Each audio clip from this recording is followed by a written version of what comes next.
CMC, for the people, by the people, and to the people. Citizens Movement for Change. Oh yes, a new day has come. Yes, a new day has come. Rise up, Liberia. CMC, for the people. CMC, by the people. Let us join our hands together to build a better Liberia. CMC, CMC, for the people. CMC, by the people. Let us join our hands together to build a better Liberia. Equity, national unity, transparency, accountability, social justice, integrity, CMC core values. CMC Global. It is a new day for Liberia. It is a new day for the people. Let's all together. Let's all together. It's a unity. Raise up a hand. CMC. The land of liberty, the light of freedom, the love of liberty brought us together. Let's hold together in peace and unity to build a better Liberia. CMC, CMC, for the people. CMC, yes, by the people. Let's hold together in peace and unity to build a better Liberia. CMC, CMC, yes, for the people. CMC, yes, by the people.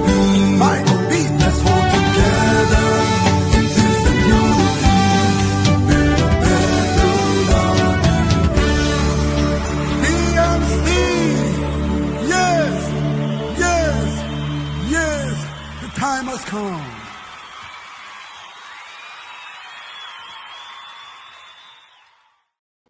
CMC. Yes, the time has come. Yes, that we must come together and be here watching this program with us. Yeah. I'm Dr. Francianne Chenoweth Richardson. I am the Global Chair for CMC, Citizens Movement for Change.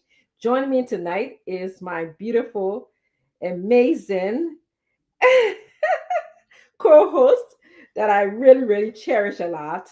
She does a lot of work for CMC, Madam Grace R.K. Gua. I'll let her introduce herself to you, and then we'll talk about what's on our agenda for you tonight. Thank you, the most beautiful global chair, Miss Francine, Dr.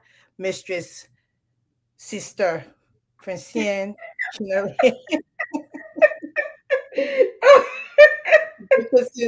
We're trying to be serious here, okay? But she can't laugh.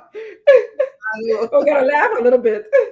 But hey, it's good to be here, Doc. Thank you for the introduction. I'm really, glad to be here. As you know, we have put our hand to the plow. We started this thing from the jump.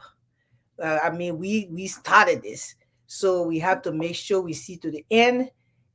Because of the kind of people we are, when we put our hands in something, we have to do it all the way to the finishing line. So we are glad to be CMCers.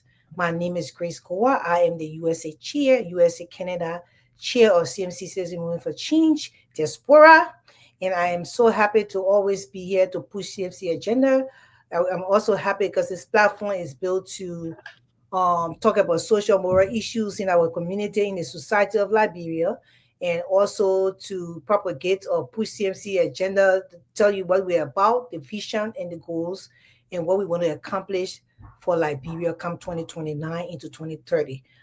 I strongly believe in my heart that CMC is going to be the next leadership of Liberia. And I'm proud to be a part of the formation and the beginning of it. So thank you so much, Dr. Francine. And thanks to the people in the studio. I'm always glad to be here. Thank you. Thank you so much. So I want to also welcome Ansu and Henry. They are our correspondents in Liberia. They are in the studio in there. And so I'm going to give you the opportunity to briefly introduce yourself to our audience before we welcome them to the show. And then we have so much to talk about. I like for them to know the agenda we have for them tonight as well. So Ansu and Henry. Thank you. Good evening. Good evening to you. Dr. Richardson. Let me say that. Good evening to Madam Grace.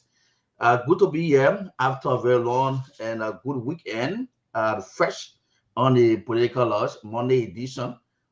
So great, wonderful. My name is Ansu K. Salif.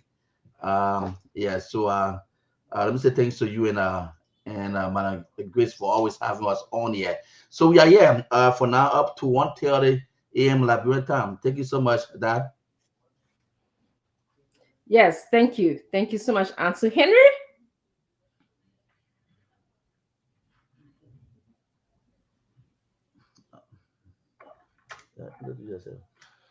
Okay, thank you. My name is Henry. Henry Jara is my name. It is an honor to be here after the weekend on a fresh Monday. We are here, so good evening from my end, and all those of you that are following the show at about this time.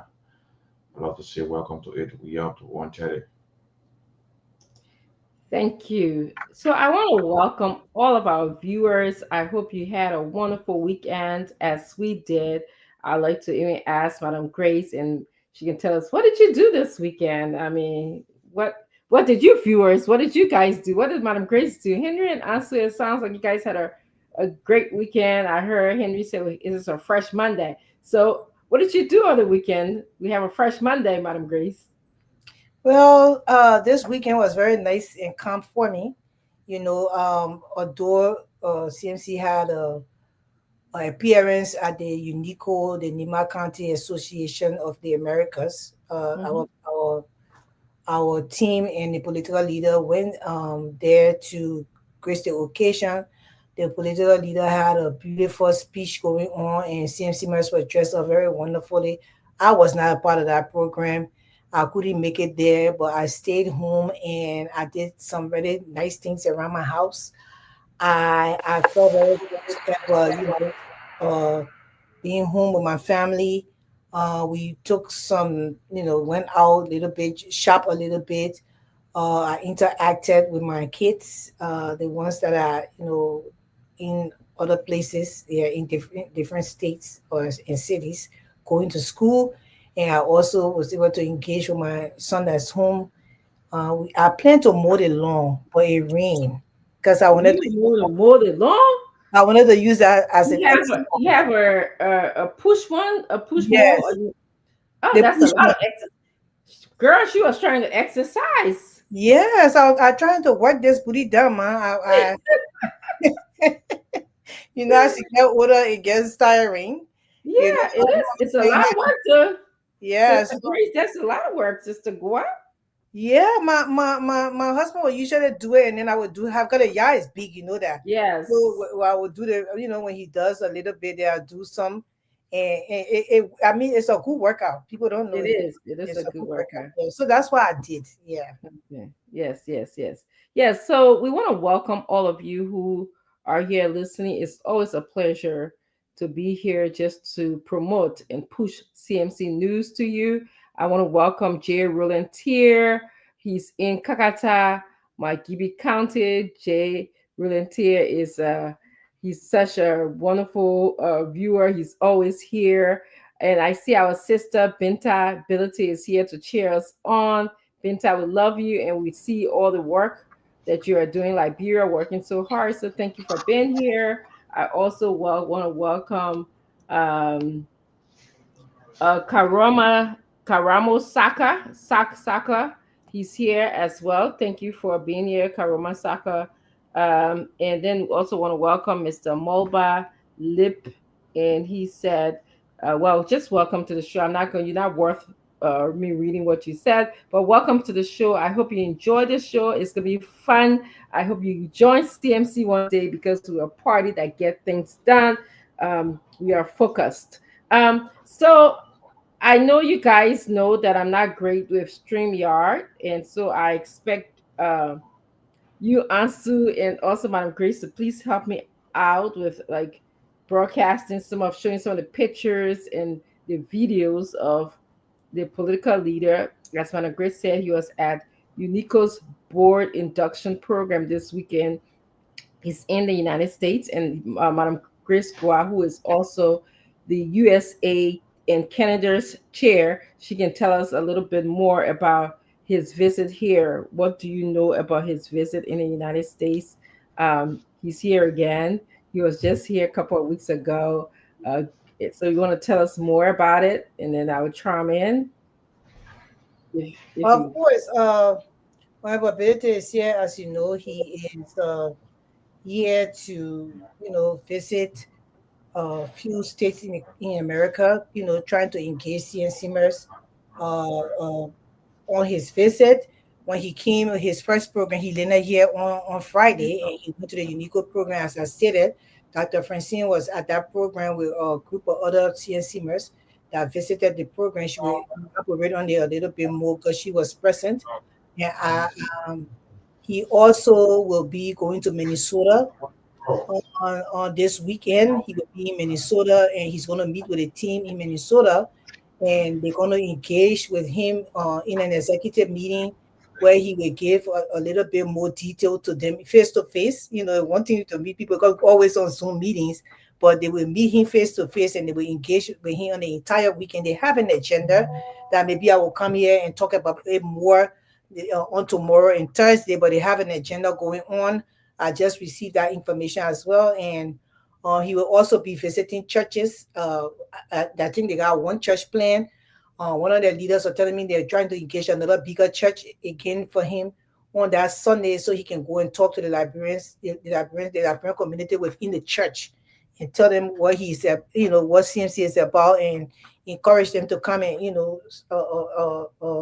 shadow us, come and see what we're about, and try to join the movement so we can make that change to Liberia after 20 years of nothingness. So he's here. After that, he was be spending some time with his kids. He also have this week. He has he has two meetings in Washington D.C. The Washington D.C. department. He's going to be meeting some representatives and some lawmakers within that area this week.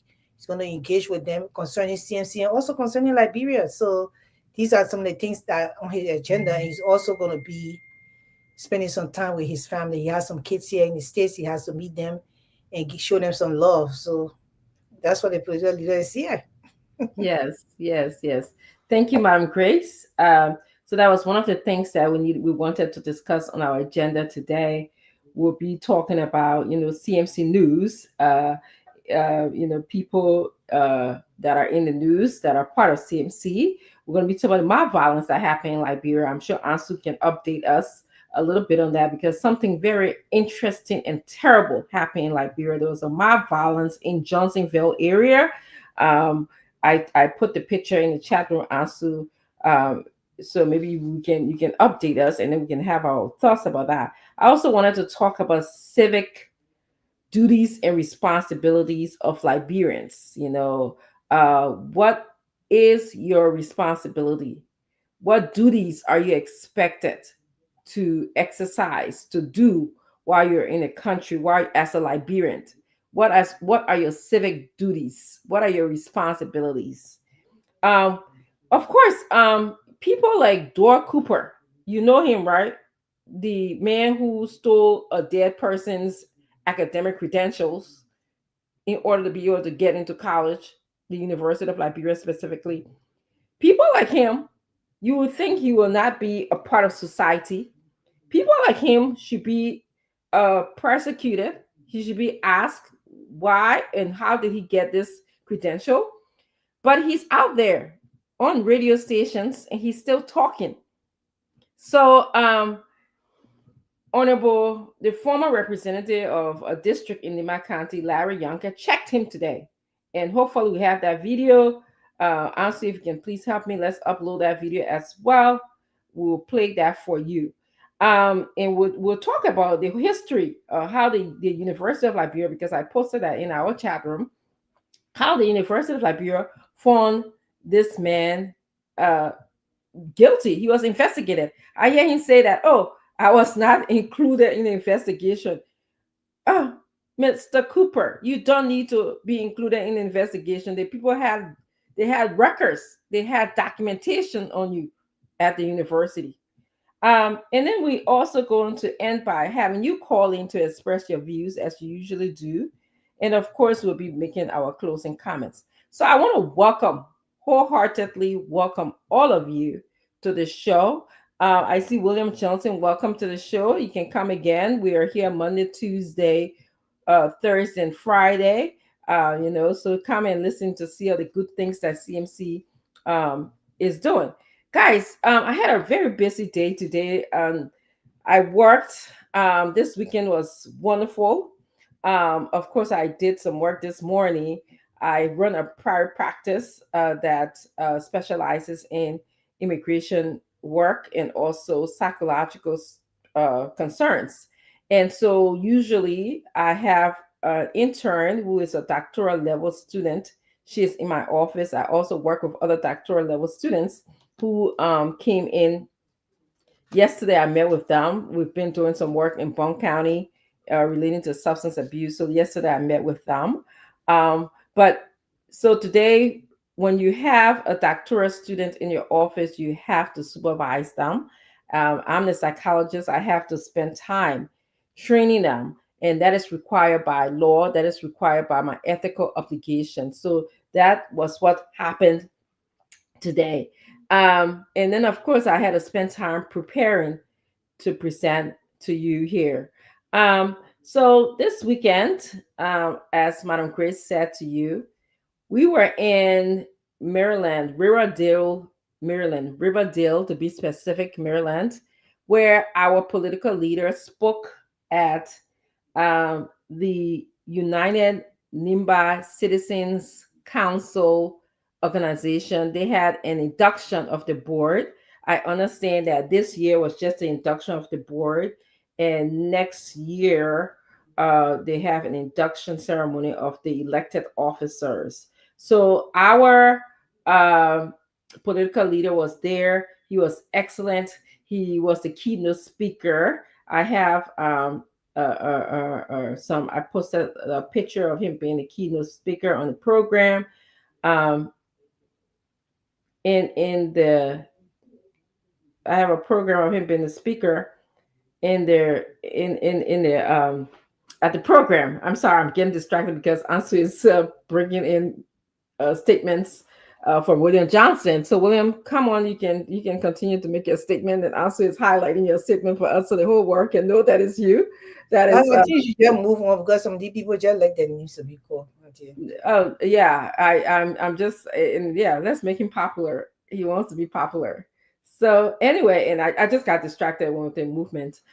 So the political leader did a brilliant speech. I'll just give you a little synopsis on what he spoke about.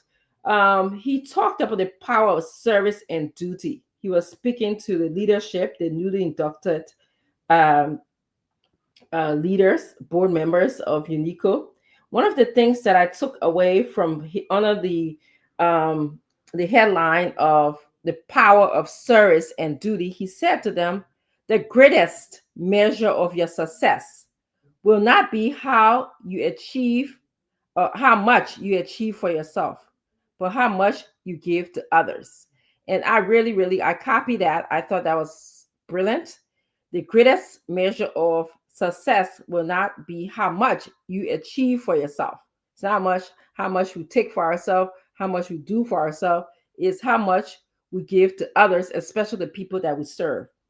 And he talked about the bridge between the diaspora in Liberia. He also he talked about that. He was very good.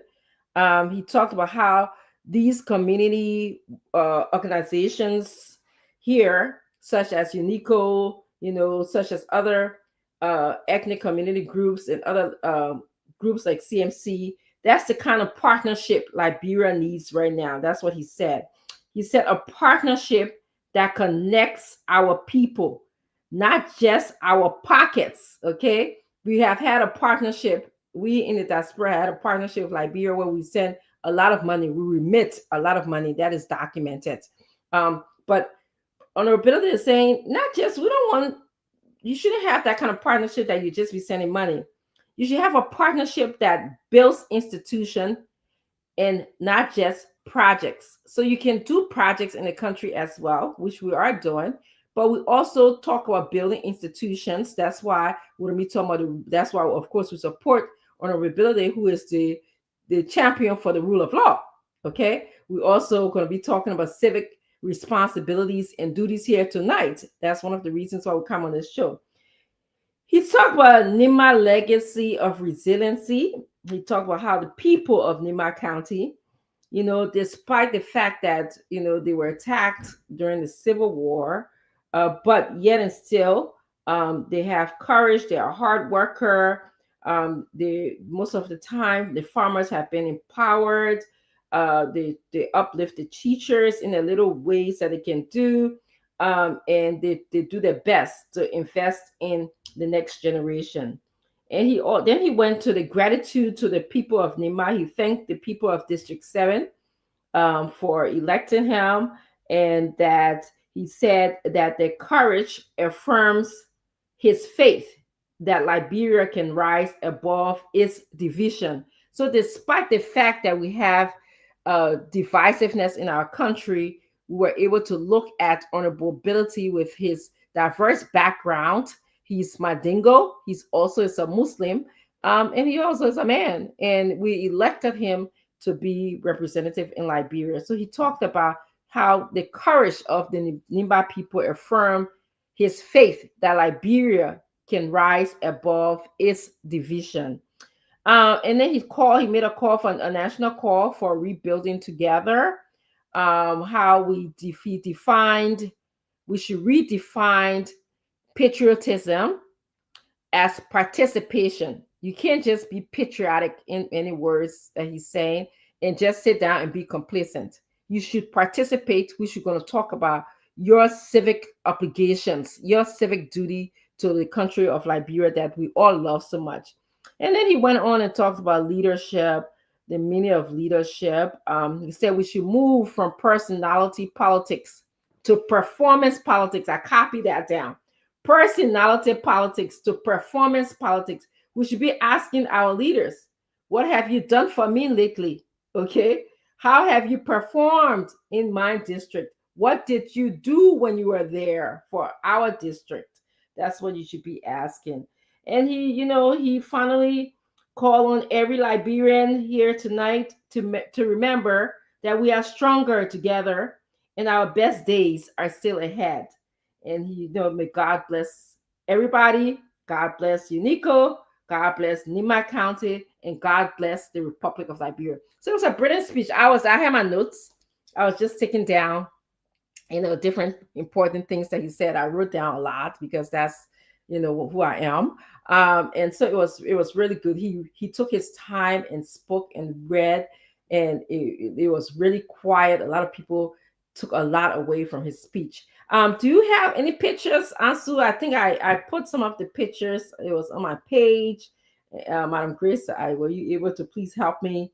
No? Okay. That's okay. Ansu, were you guys able to get some of the tapes and the videos? They were on social media.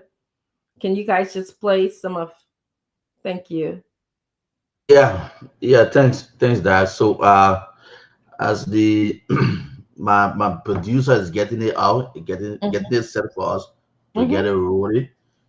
Um, Back home, while the CMC political leader there, the US, and all the activities, the Jordan whatsoever taking place in the US, and something big happening back here, and it was really, really that was surprise to me, Madam Grace, and that was really seen. I saw the political leader with somewhere, I think it was in my Gibby.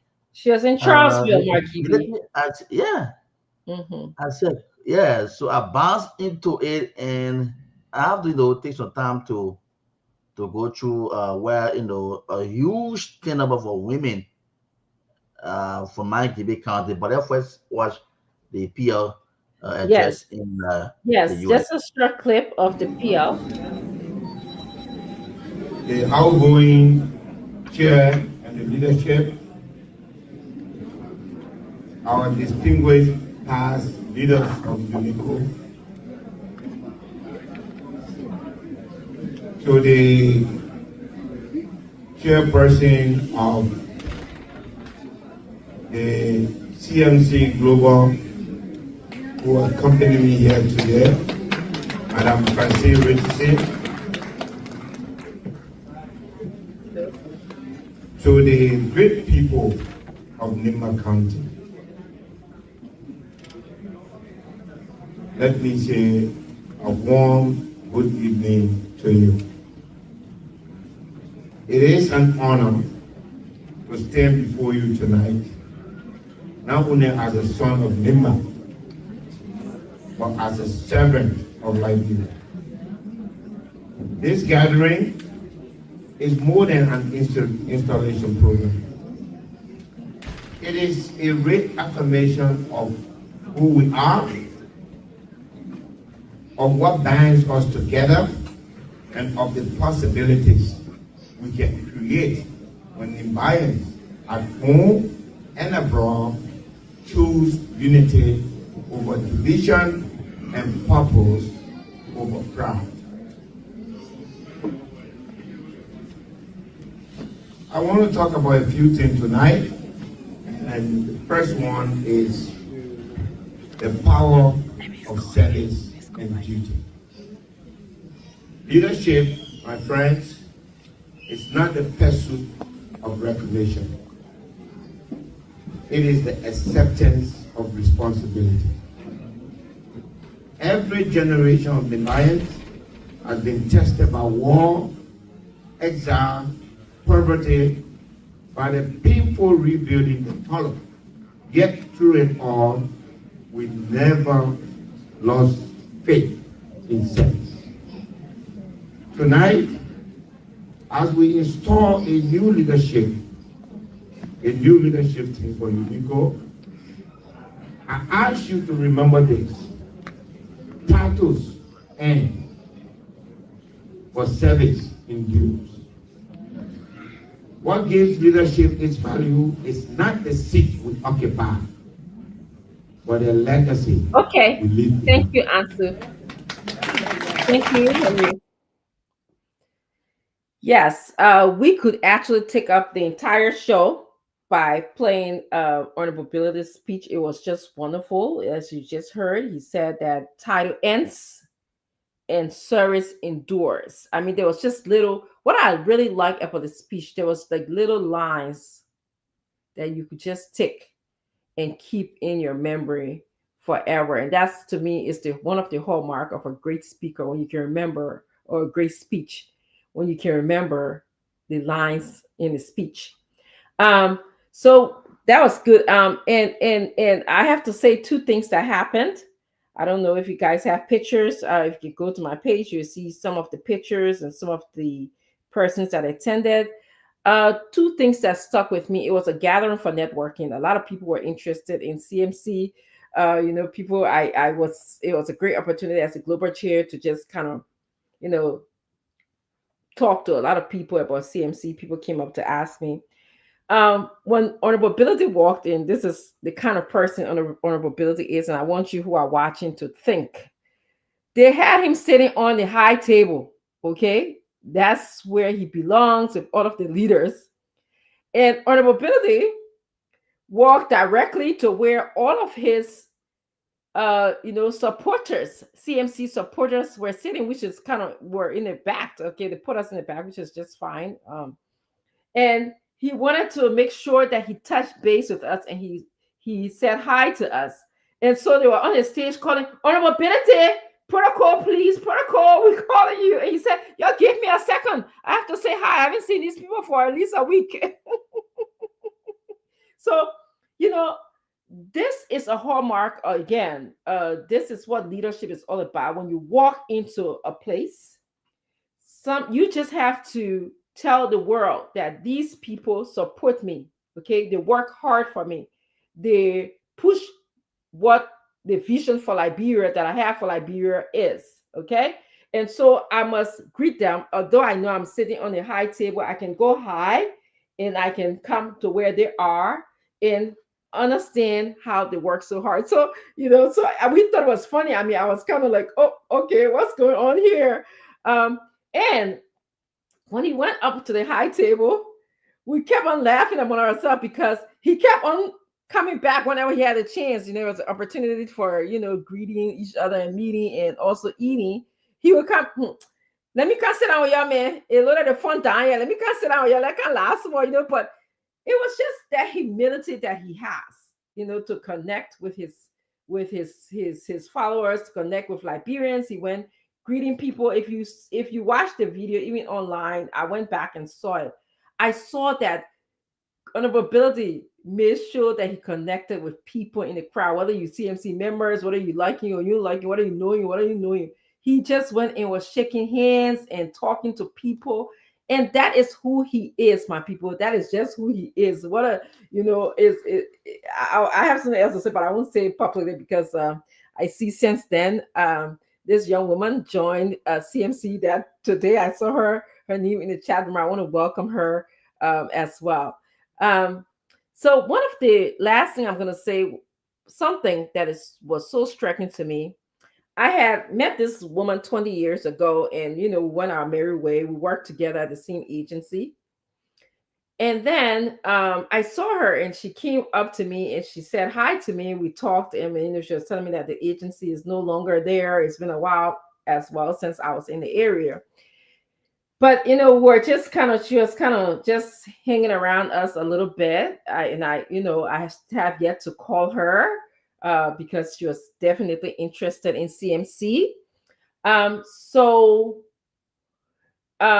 then she said, and then I kind of knew it, almost like there was a lot of people that were gravitating, like he was a magnet to our political leader. So I just said, yeah, go talk to him. He's easy to talk to everybody. So there was a chair that was next to him. So I let her sit in the chair, and I was just kind of eavesdropping on the conversation, as well as, paying attention to my surrounding a little bit because a lot of things are going on. But I want to tell you the story that she said. She's also from Nimba, and that story stuck with me that night. She said to Honorability, she was telling, she said, you know what? I go to Nimba at least, a couple of times in the last couple of 2 years or so, but I've been going to Nimba regularly. My family lives there. I'm from Nimba. I don't remember the town, but Honorability knows exactly where she's from. And she said, every time in the past when I went there, the town was dark. It was so black dark. You couldn't see anything. That was the first thing she said. She said, but when I went there in this past year or so, I saw light. There was light in front of my town. There was light in my town. There was light in between houses. There was light on the road. And she kept on, just saying it as if she was so happy. She was elated. Like it was like a jubilee for her. So, I was listening to her, and she said, she asked the people in the town, who did this? Who brought light to us? And the people said, oh, there's this representative in District 7. He was the one who brought light over here. And she said, who? Because this town been here for all these years. She's my age, so you can tell she's not even young. That's why she was born. And before that, there was no light in the town. And she said, my golly, she said, my God, I was just so amazed and happy. So I'm eavesdropping when they're having this conversation because, of course, they were going in and out of, things about Nima that I don't know, like places and stuff like that, the names of places.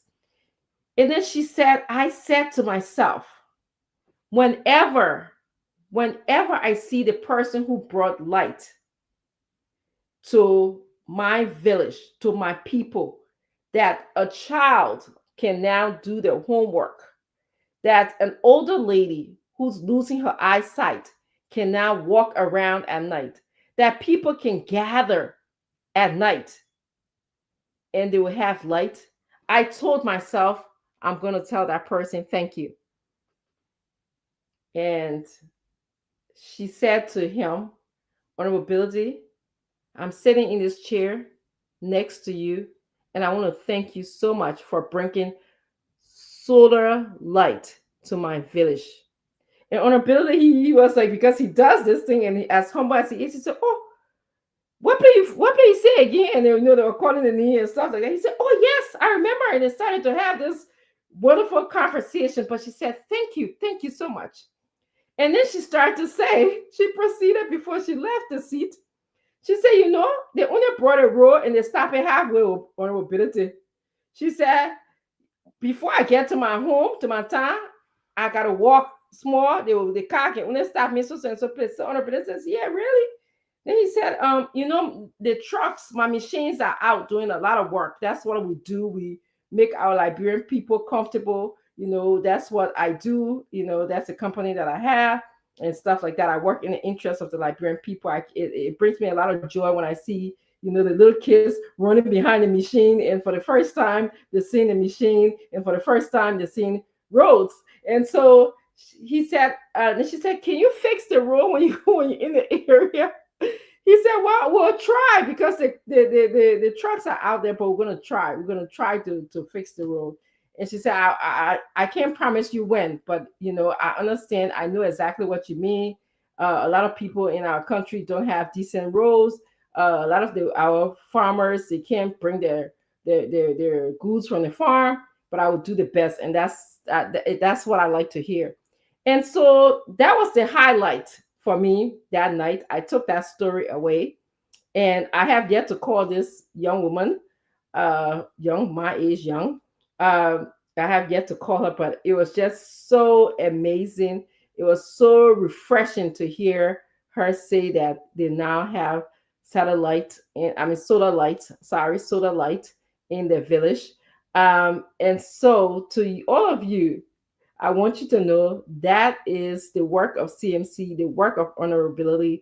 He works in the interest of the Liberian people. So I just want to stop there. There was a lot of other things that are happening at that program, so I'm going to stop there. Do you have any thoughts, Madam Grace? Yes, I read the speech. I thought the speech was very brilliant. The part that struck me in the speech was that he talked about the breach between the diaspora and the people at home. The Liberians in the diaspora and our people at home. He spoke about the struggle. Like diaspora is we like a spectator. They don't give us access to the country like they should, and that's why CMC formation was one of the main reasons why CMC was formed, so that the gap can be bridged between the people in the diaspora and the people in Liberia, that we all can be connected. Although we are far apart, but we can be connected. And we know that the diaspora community is a national pillar for developing the country because of the remittance, the kind of money that our families from here sent to our families back home. And we are part of the school building processes. So most people got so many children on scholarships. Some people have built schools. Some people, they got the Liberian Medical Association. They get together. They go to Liberia every year. They carry medical equipment. They help they get Operation Smart to help the people to do stuff. So all of that. So he said the bridge has to be, it has to be inclusive. We have to be together. So we have to merge it. And he said between the nation and the people in diaspora. So that one of the things that he stressed, it's not only our contribution that is welcome, but they also want to welcome us for us to be part of the process and be a part of it fully, that we can engage our people and our people can engage us. And knowing that we are one, instead of that separation, if you people in America and other people in Liberia, it doesn't work anymore. And he stressed on that. So I read it. It really touched me because I live in a diaspora. I know so many people who live in a diaspora that are giving so much great help to the country, and these people are sidelined. I say sidelined because the president was just here in the diaspora conference with the government and a lot of big government representatives, and they never included a lot of the Liberian people within that conference. We were not invited there. It was only the UP partisans here in America were invited into that program, and they went there and have fun. But we want to be included, and thank God for CMC because regardless whether you are from different party, we always include everybody together, even when we go to these different meetings and people are out there. Honorable Benedict gets up from table to table and he engaged these people. I saw that at the UNICO programs, but he went from table to table, shaking the people's hands, saying hi to them. There's a swag about him. He has that swag. You can't take it away. He's a people person. So he has that and he know how to really deliver. So even I wrote about something on my Facebook page today about getting favor. How when you favor from God is better than when you buy favor from people. So he has a natural favor from God. So sometimes even if you don't support him, as soon as he gets to you and shake your hand, you automatically change your mind because that favor is upon him like that. So I witnessed that on the videos and stuff. I said, okay, he's engaging the people, and I know a lot of people joined the party after that Unico program because I could see that. And the lady's story you explained is just one of the stories that have been told all over America about the kind of work that Honorability is doing in the different counties. Even the man who just made that song for him at the Lema program, he said about what Honorability was doing in Kwanaboni that helped his town that he comes from. And that's the reason why he made that song for him, because no political leader ever went to Kwanaboni in Lofa County, ever. Even with the president being vice president for 12 years before he became president, he never visited those people. And Honorable is the first political leader in the history of Liberia that ever visited that town. So, and he even as I had meeting with him yesterday, was on Sunday, we had a meeting with this guy. He was still shivering on the phone talking to me about how grateful he is to Honorable for doing what he did and is about to do as well in Kwanaboni, because he's doing more there. And I told him, I said, be encouraged, because my political leader that I know will take license everything to that place and make sure the people have solar license and everything. He said, oh Grace, if he does that, it would just be so good for my people, knowing that the kind of place we come from and stuff like that. So, Honorable Ability, he's making his mark. Yeah, people, he said his story is like the turtle and the rabbit.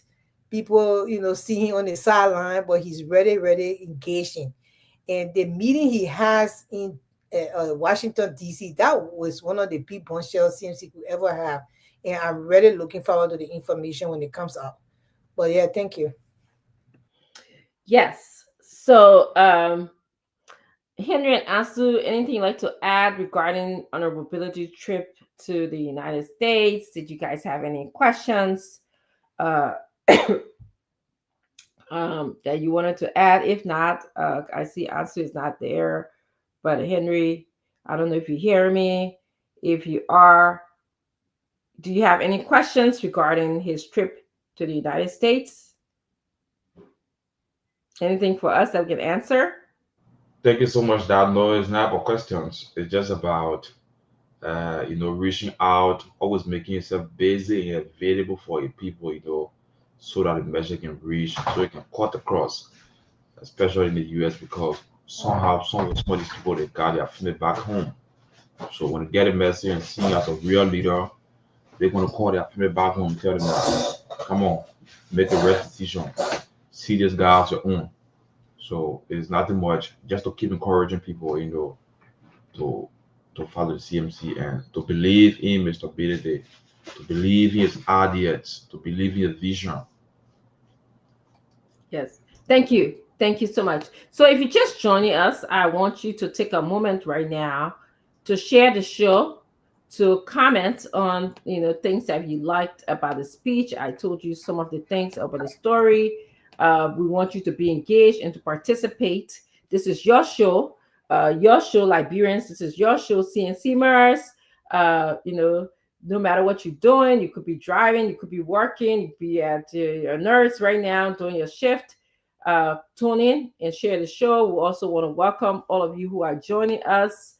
Want to welcome, I called some names before. I'm going to want to welcome Abraham Karoma. We also want to welcome Robert Kapu. We want to welcome Fumba Turi. We also want to welcome Klita Galimata. Klita, please forgive me with your name. We want to welcome Sophie Blamo. We also want to welcome William Crabb Kennedy, our own William Crabb Kennedy from Minnesota. We also want to welcome our brother Dopper. We also want to welcome Joshua Beto, and we want to welcome Klita. I think I called your name. Yes, he is very humble, Klita. And then we also want to welcome Musa for Duamda, something like that. I think that's your name, but Musa, that's your name. So I want to welcome you and all of those who are listening. So want to turn our attention now to something Ansu mentioned. So while honorability was in the United States meeting, how power officials attending UNICO meeting, he's going, as one of Grace said, which we'll talk about more later as the details unfold about his upcoming meeting in Minnesota. We'll present that to you. But there was this magnificent thing that was going on. Okay, this really big program that was going on in Bagibi County, Liberia. Mrs. Bility was out there with Miss Alice Bisa, who she's in charge of the women's wing. I saw them. They were talking to women in Liberia. You know that women make up, women make up about 49 to 50% of the population. They are an integral part of the population. If you ask me, they are a cornerstone to the success and failures of Liberia. So we saw that. So please, you can go ahead and play that. Is that a video or is this just a picture? Also, if you want to say, oh, it's a video. Yeah.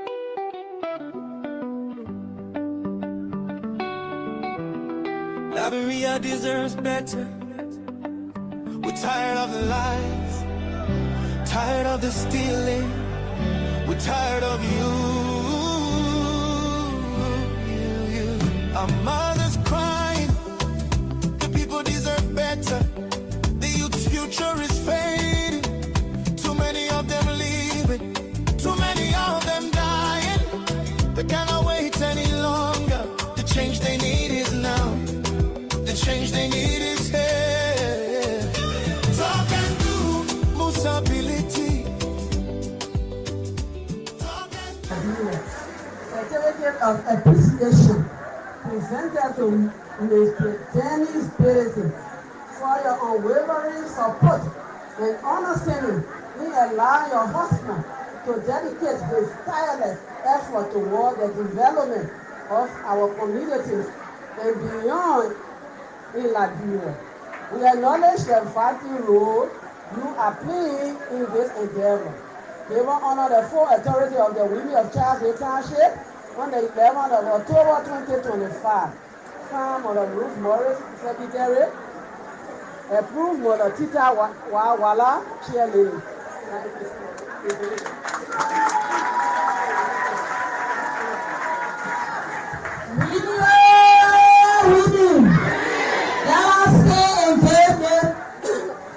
Letter to our mother in Jesus' name. Our beautiful mother, today the reading of Charlesville Township. They say thank you. They need your presence. They want for you and your husband to work with them. Because we know the way we see you. Jesus comes first and he comes second. So today we present this letter to you as a Charlesville Township people in Jesus' name. And also, what all we say within the township, we put it in the letter and we know you will do it for us and we will move forward in Jesus' name. We do.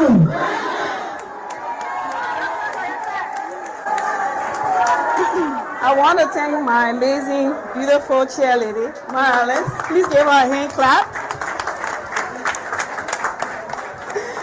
Thank you so much for this program. All protocols observed and sustained. And to all our beautiful team, CMC, that work along with my Alice. And thank you so much. Thank you. I want to thank God for this opportunity. I am so blessed to be here today. Our fellow citizens, particularly our esteemed beautiful mothers, sisters and daughters. It's an honor and privilege to take this opportunity and thank my husband, Honorable Musa Hassan Belati, for an outstanding service, sacrifice, and dedication to our nation. I have confidence in his leadership and vision for our country. I couldn't have been more proud of him. Yes, yes, yes, yes, yes. As a nation, we have encountered various challenges, yet we have also achieved remarkable progress. Yes. Together, we have built infrastructures, create jobs, provide businesses opportunities for our women, and open doors for our children.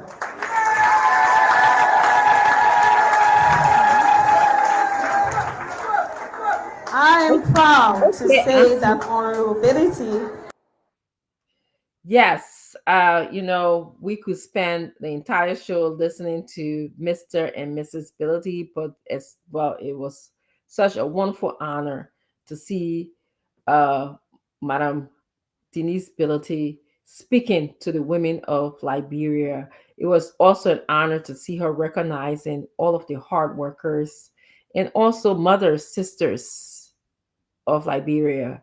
I really enjoy her speaking. I could watch, if you know her, you will know love, you will know Christ, you will know her interest in Liberia, you will know how she loved to give to the Liberian people. So I actually just text her this video of her speaking. She doesn't like to see herself speak, but I texted to her.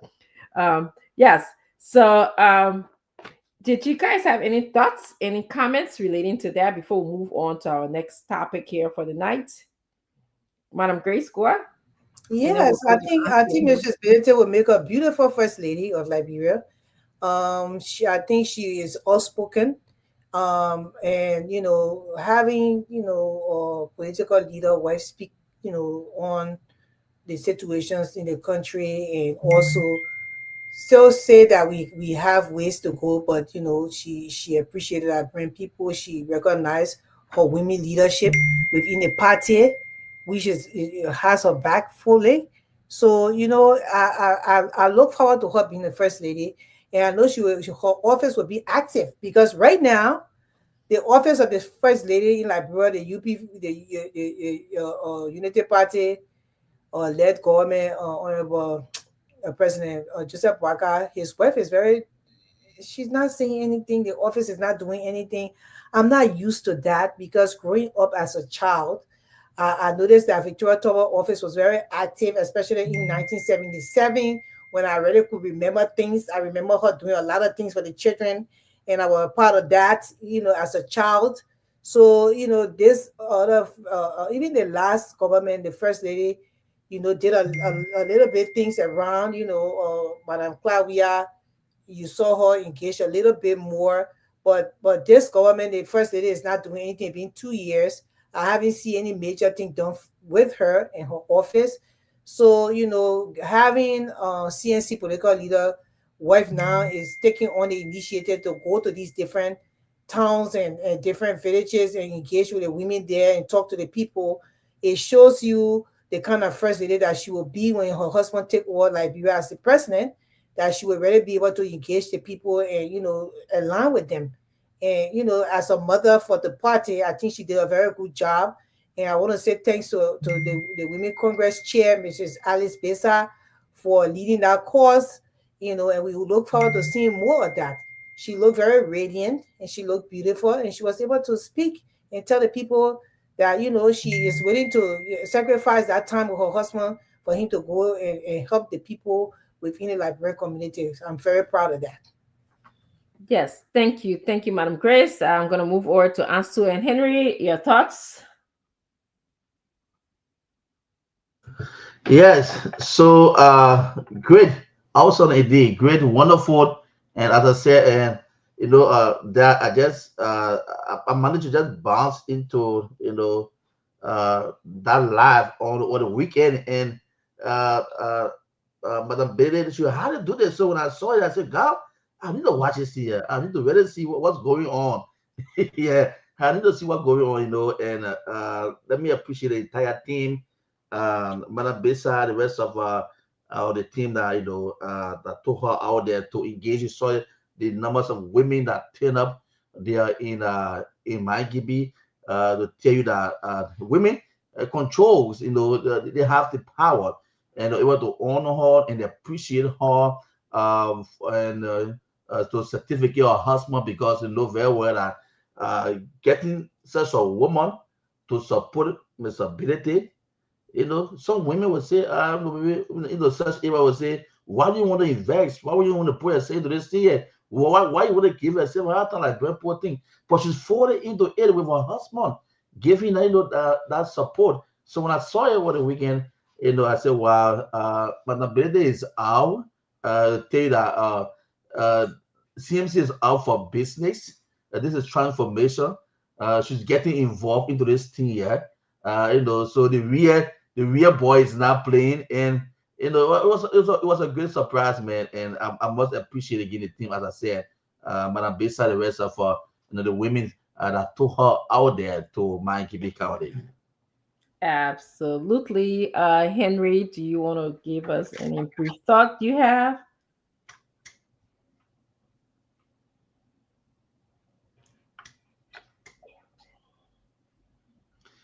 No, he said she just wrote. He said she wrote. Okay. Okay, definitely.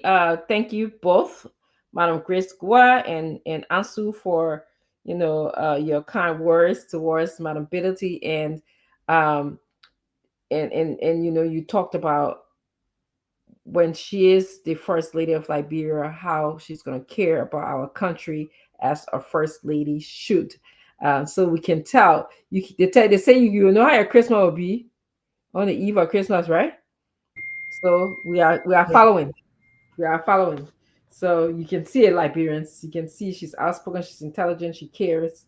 So you can see it. So I'm gonna move on. We're gonna move on. If you follow with us, stay with us. I also want to recognize, hey Pinta, pick your smaller toy about your sister-in-law, yeah, because you our post. Oh, I love my sister-in-law. Uh-huh. She's one in a minute. We know. Let her love her too now. Eh. We know it is true. When you meet Madam Ability, you know that she's a beautiful, beautiful person. So we love her. So Binta, thank you. Yeah. I just also text Binta. She's now going to pick on her as well. And yes, Cletus did say that he's a humble leader. So we're going to transition a little bit. There's something that is happening in Liberia that we need to talk about. We really need to talk about, because this is not the first time it has happened. And I'm sure this is not going to be the last time, but is an unsettling experience for we Liberians who want to bring system, order, rule of law into the country. And every time we are reminded that lawlessness exists in our country.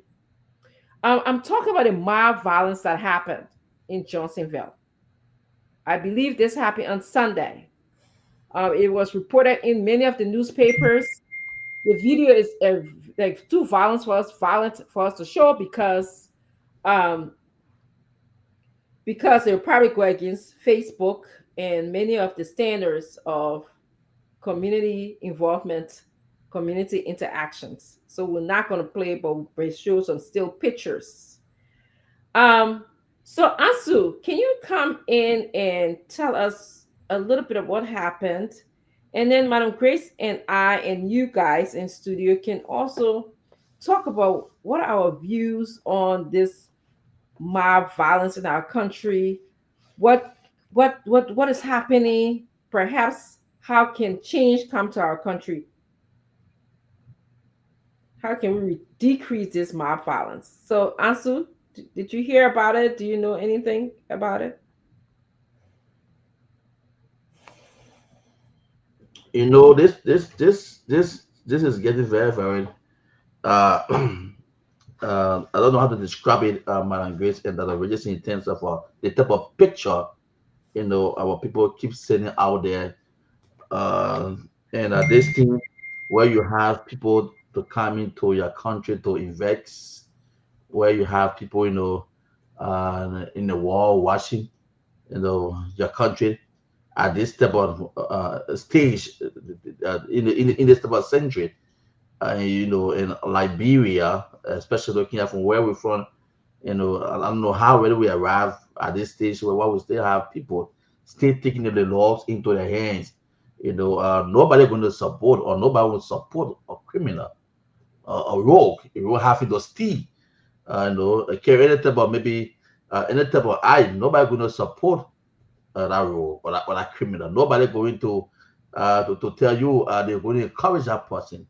But where you take the law into your hand, that's when it becomes so ugly. And the pictures that will go out there internationally, it will scare people away from our country. This thing, man, that we're just seeing, it is something our people, they do back home here. And I think that was just few months Yeah, ago. well, you need to take that picture down, please. It's just few months ago. The video. Yeah, we don't want to see the video. Don't show it. I beg you. Yeah, don't show it, Papa. I can't. Yeah, don't show it. Just few months ago, a similar, situation occurred somewhere around the 72nd area in Liberia. That just after the rally going Banansville way, 72nd bell, similar situation occurred. Where again, someone was beaten to death by, uh, angry people in terms of what I say he stole motorbike, and just from that, from the past months ago and to yesterday or the weekend, that memory again still lives on, and then our people keep repeating these things. Then, so it was it's a sad time, but we say thanks to the police. We got lit this hearing before we come on. We got information that 6 persons have been arrested involved into that incident. 6 persons have been arrested already. So we wait police saying that they are going to go through the video and they'll keep identifying more people, and more people will be arrested. This is not our country. This is not for our country. Where people, if someone stole my motorbike, take it to the police station, and have your kids register there. It can only take weeks or months. At the end of it, you will still come across. You still definitely come across that person. You come across a bike. I always tell people it's not an easy thing where people go to buy to run, to do work and pay, to hustle. Then at the end of it, someone just go and just take the bike from you, harm you to take a bike. We all know we condemn it. But where now you send that type of picture out now outside the country, you have people watching to come back here. It scares us. And the security system really need to double up here in this country. The security system to double up, because this thing happened almost hour plus, and hour plus there are no security, no police, could intervene. So that's tell you that the security system need to really double up. Gregory and his team. This is what we're talking about. No regular patrols. So many things happening in this country there. So our security system need to double up. So it was a sad time, and we condemn the ad and we wait on the police for investigation. Yes, yes. Madam Chris, any thoughts about, what do you think is happening in our country? Okay, yes.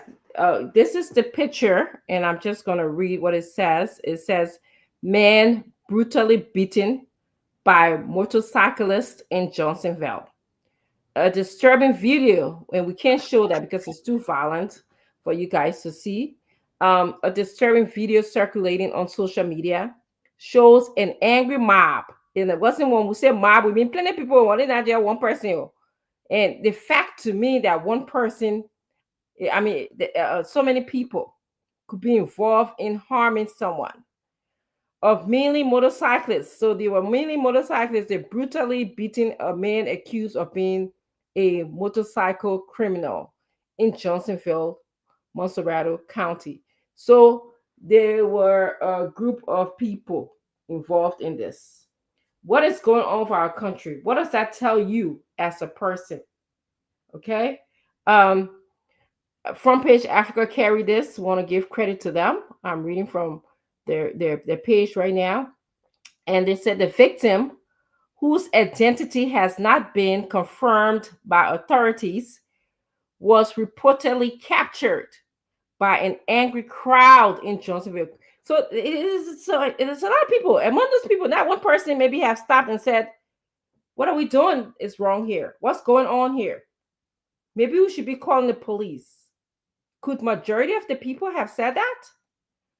What is it in our country? What is it about our country? What is it about Johnsonville? What is it about Monserrato?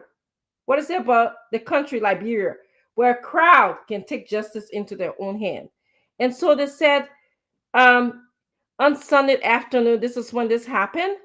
In the footage, which is what we just show you here, what you're looking at right now, the mob, this crowd is seen beating him with sticks and hurling stones as he lies helplessly on the ground. Yes, he may have stolen something. He may have been a criminal, but did he deserve such treatment? Where is justice in our country? Sarah motorcycles are seen running over his body. Yuck. Thank you. Can't do that. So, Madam Grace, your thoughts? I think it's sad times in Liberia. But before I speak on it, I needed the audience to share the show. We're supposed to have at least 100% watching, and you guys are not sharing the show in these different groups. So y'all share the show and bring more people on, to get the other side of the information, because I know the other platforms are there, but this is a very different platform. The way we present is very different, quite different. So share the show and get people to watch. All right. Mob justice is kind of violence. The kind of violence is that within mob justice, I still cannot believe Liberians can even be a part of this. So we watch these things in other countries, but the kind of country we come from, the love that we grew up with, the interaction that we're supposed to have with one another. Liberians, we grew up as we family. Even in the neighborhoods, the way we engage one another, the interaction, people would carry their food to the other friend hall, they would eat. And the other person bring the other food to the hall, they would eat. They would drink. Yeah, we go pay for salt and pepper. What about you get pepper? And the last time my neighbor Sally, she's a white woman. I think Dr. Francine met her. She sent for butter. I said, you remind me of Liberia. She said, Grace, sending my grandson, you got some butter and milk. She said, please send the car. I'm tired to go to the store. I mean, that's the neighborhood I grew up in. So when you grow up like that, for there to be mob justice in such a country, it's hard to just even watch. It broke my heart. I cannot watch that video. I'm not a violent person. I don't like to see violence. I can't even stand to see snake on the picture. That's how bad it is for me. So I don't like to see those kind of things. But this thing that happened, it undermined the legal system. I come from a whole perspective of this. The reason I say that, if the people trusted the legal system in Liberia, I don't know, I'm not excusing them, but I don't know if they will do mob justice at this point in time, because they know that if they catch a rope, they will take them to the police station, they will put them behind bars, they will get them a chance to get bail. If they can't get bail, they will keep them behind bars until their scheduled court date. They will go to court and be sentenced to jail. But the legal system is not offering us that anymore in the country. So most time in the people's minds, they think that, okay, if we take the person to the police, the parent will come, or the family member will come, will pay, they will free the man, he will get back into the society, he will do the same thing. So they think by taking the law into their hands is the only thing that they need to do. But this is not time to do that. We never did that before. We shouldn't do that now. I know after the war, a lot of people are traumatized, so for people to even sit on the side and watch that stuff happen, it even broke my heart. I was wondering, are these people Liberians? Because I don't know Liberians to be like that. So, and these are the things I look at. And when we say that the government is not functioning well, then people want to have a problem with us. Because when that thing was going on, if a police depot were right near that place, they could have saved that man's life. Nobody's backing, as Ansu said, what he did. But we're just saying, do you take the law into your hands? What do we have a system? What do we have the police? you know. So these kind of things, it brings social fragmentation to the country, you know, it deepen the societal division that we will have among ourselves, because people start thinking, oh, because maybe he was coming from Nigeria, that what they did a thing to the poor. Or maybe because parents, they were poor, that what they did a thing to the poor. Then people start to be conflicted. If the boy, if he have money, they were not going to do it to him. You know, so we start to think about that guy who went and shot the man, the bouncer at the club. Until today, we never heard any investigation done. So the people do not trust the system when it comes to judiciary and the court system. That's why they're doing mob justice. You know, but can they find a way to stop this? And that's the problem, or else it will bring economic damage to the country. It's gonna bring economic damage. It will disrupt businesses. Anybody who is now a Liberian seeing nothing, even me right now, I think that I'm scared to even go to Liberia, because the people can be capable of anything. Before somebody get to help you, maybe by then you already dead, or maybe you hurt badly. We saw that in our government had they beat one woman right in the street, naked her, and the people sat down recorded and nobody did nothing. Now this government came and said that they would change things, and we see the same thing happening. This time they're even killing the people now. So the fear and insecurity that we face is widespread in the communities and in the society of Liberia. The fear and insecurity. Even me now in the US, when Liberians are gathering, you invite me, I start to think twice. Do I want to go there? What will happen there? You know, and I don't feel free like that, because the people now, they are capable of doing everything. I know, therefore the law will work here for me, but we ain't working in Liberia. That young man did not have to be killed. He could have gone to prison, and he could have turned his life around and be a very fighter or permanent or citizen in the society. You never know. People do things at a point in time in their life, they can change. You never gave him the chance. Stealing is wrong, but is it equivalent for you to kill somebody? Then why are you guys not killing your lawmakers? Because they are the mean rogues. These people are the mean rogues. They steal millions of dollars from the budget. You do nothing about it. You go back to the polls and you vote for them. One hungry man just go and steal a bike, and you think he's equivalent to die? You think that he should die because of that? And the ways and means, the committee, then living large, you know, building mansions and riding in convoys with expensive cars. And you see those people, you bow down to them and say, oh, yes, sir. How are you, sir? How are you doing, chief? Not knowing that your own money is stolen from you. So what is the justice here? Is it justice only for the poor? Is it the poor people will die for their crimes, and the rich people that stole your money, that were poor and became rich, are they just going to walk free? That's the question we ask. Mob justice too can bring loss of life and property, as we saw, people losing their lives. Somebody was shot at the club, another woman was beaten in the street, another thing, I mean, things are happening all over the place. Political instability. Liberia has no stability at this point in time. And this thing they do, it can happen to anybody. It could be your family member. You know, sometimes we like, when it ain't happen to, oh, yeah, man, they ain't happen to me. What can the people do now to change that? Gregory Cuomo, you have to do community policing. You have to bring that vigilante thing. When the people started doing that harming in Liberia, I don't know whether that can remember, but then the people started bringing vigilante thing to start to in the night, the police will man the area in the night. You know, as one group of people go to bed, other group of people gather and can sit down there. You have to put something together for the things to change. And I hope you will have intelligent information gathering that those people who were seen on video, even if the boy were already dead and they were running over his body, they should be persecuted. For you to send a message to the society that we will not tolerate such a violence in our country. That time is gone. The war is over. These things don't need to be done. Liberia is a civilized nation. We cannot afford for our country to be seen like that. People will not invest in that nation, and you'll continue doing these things. The country already is seen for so many things. Drugs. You see the drugs that took Afla Bay. We don't know how the drugs passing the borders and the airport to enter the country, but it's entering. And then now you start to kill people for stealing grumpy, really? And you cannot go to the polls and even vote against these people that already steal millions of dollars from the country, and your answer yes up to them. So we confused. But they have to have, that's why LBS is there. Their radio stations are there. You have to have effective communication to teach the people that these things, we're not going to tolerate it. Make jingles, make communicate, make videos, and then watch it.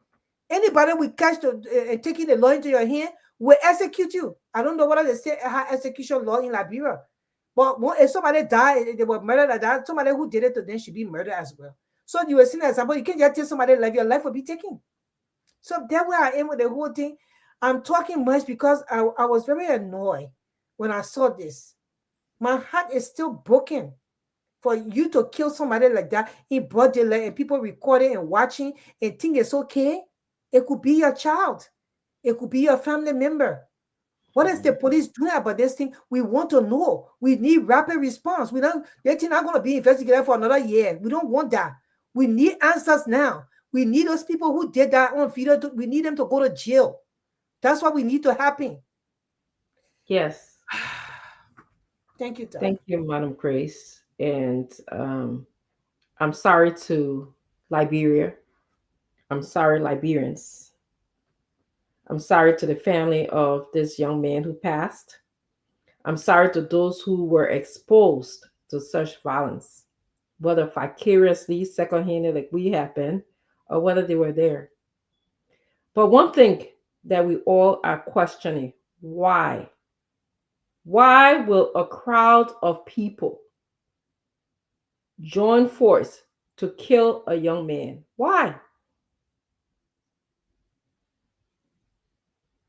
We need to think about it because, as Madam Grace just told you, do you think that an investor, or perhaps we Liberians in the diaspora, would be eager is the key word here, to go to Liberia to start a business, knowing that a crowd of people can kill them just because they perceived, or perhaps it is real that he stole something from them, that you can be killed?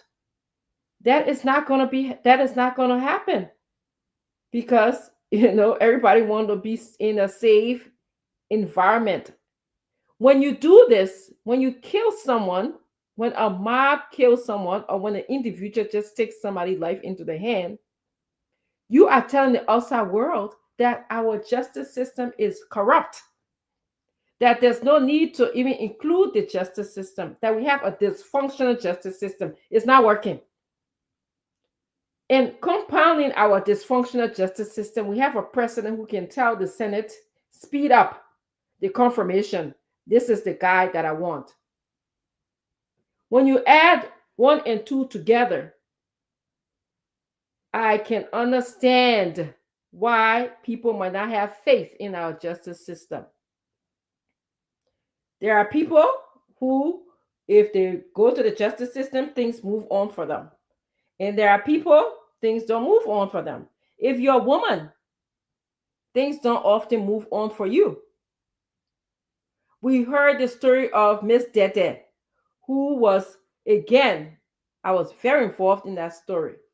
She was brutalized in a red light area. People were beating her. Mobs would jump on her. They were putting things in her body parts. Everywhere that had an opening in her body parts, they did that to that lady.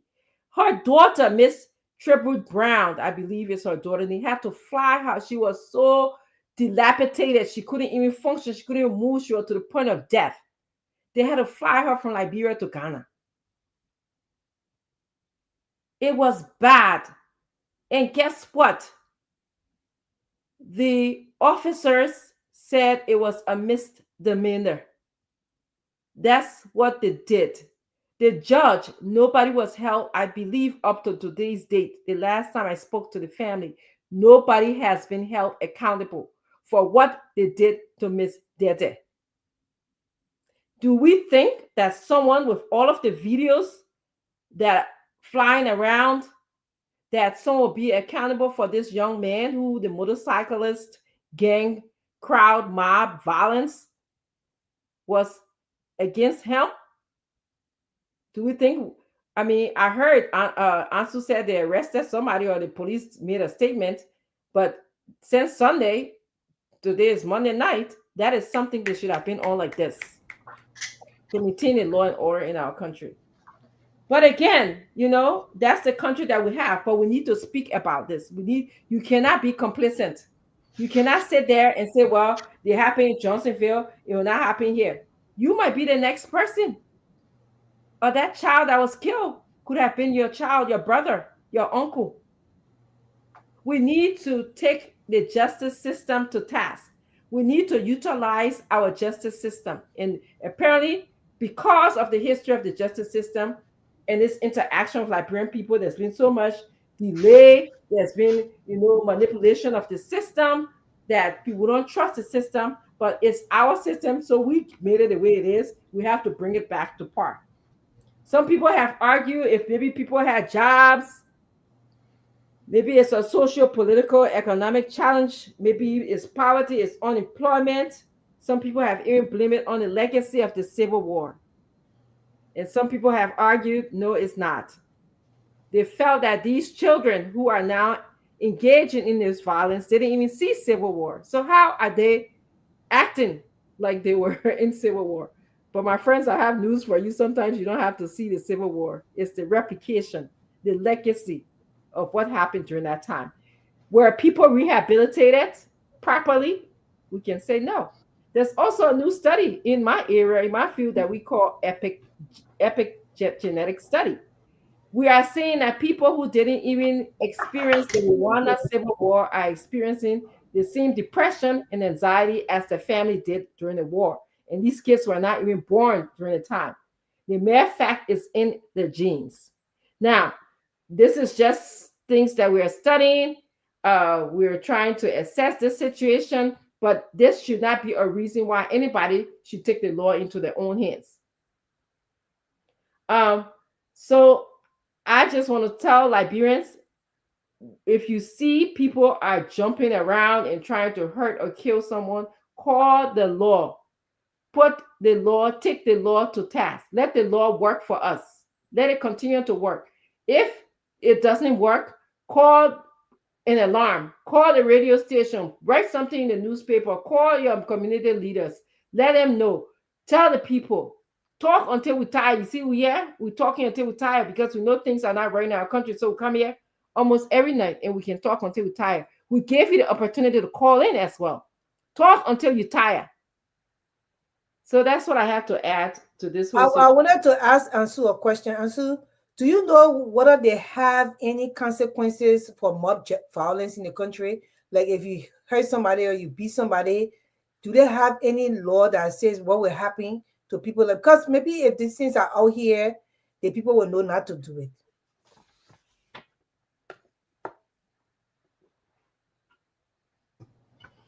Yes, I know that there must be law. There must be law for it. It's just that people will say some of the situation or some of the things when it happen, because this is not the first. This is not the second. I say a few months ago, and our case stayed in police in police hands. So nobody knows what become of that case. Nobody knows what happened since then on. Since that time to the 72nd, again when that guy was killed for the scene for stealing motorbike. Again, they see more justice. Those that were arrested, and we haven't yet without getting the information what becomes of those that were arrested. So for that, from the months ago to the weekend of what happened, if you had to think what happened the weekend, so it will be the second time. It will just be in 7 to 8 months, 7 to 8 months. So what became of for the first time? What happened to those that were arrested? So as I said, man, I know there are laws for it, but this is it rests on the police. The hard says 6%. They have arrested 6%. And it will just run for the first 1 week, as of today, Monday to Friday, Saturday, Sunday. As soon as the public try to let it go, the noise try to go down. The next thing that you know, what become of what come out of the investigation. But I know there are laws. I know there are consequences that follows those that are involved in the search when it comes to more justice. But depending on how these cases are handled. Yeah, I know, I understand because I know that you're right. There should be laws, but the thing is, I just wanted to know what are they, because that's why LBS and the other radio stations that I don't know if you remember because they used to announce those things, Mhm. for public service announcement. If Yes. you go and do any mob justice, this will be done to you according to the Constitution of the Republic of Liberia. So I don't know what are those things are not announcing anymore. Because now we know that these investigations has no results because we can see Bryant McGill has not gotten investigated.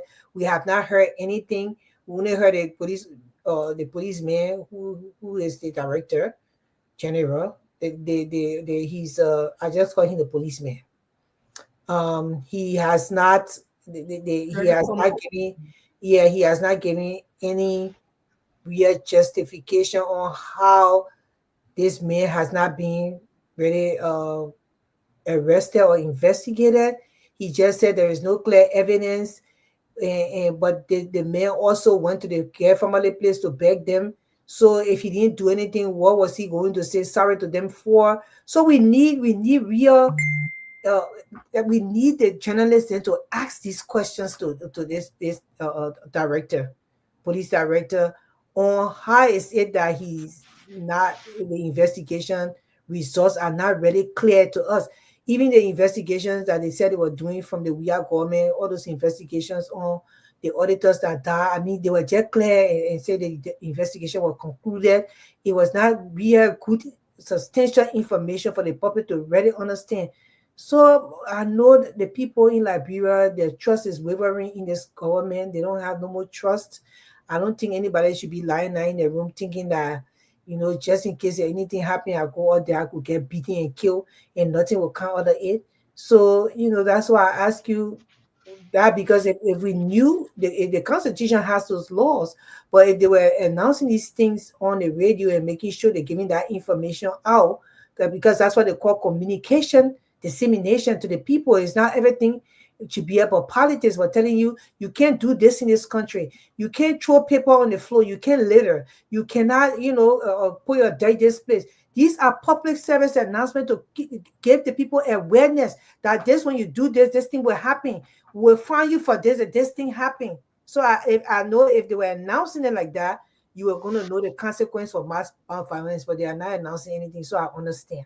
Yes. So, like you said, Miss Grace, and we're going to announce it on the show. I just did a quick research. It says in Liberia, mob justice is illegal and is a criminal offense. So, don't go join people, a group of people, to hurt, kill, or steal somebody's property.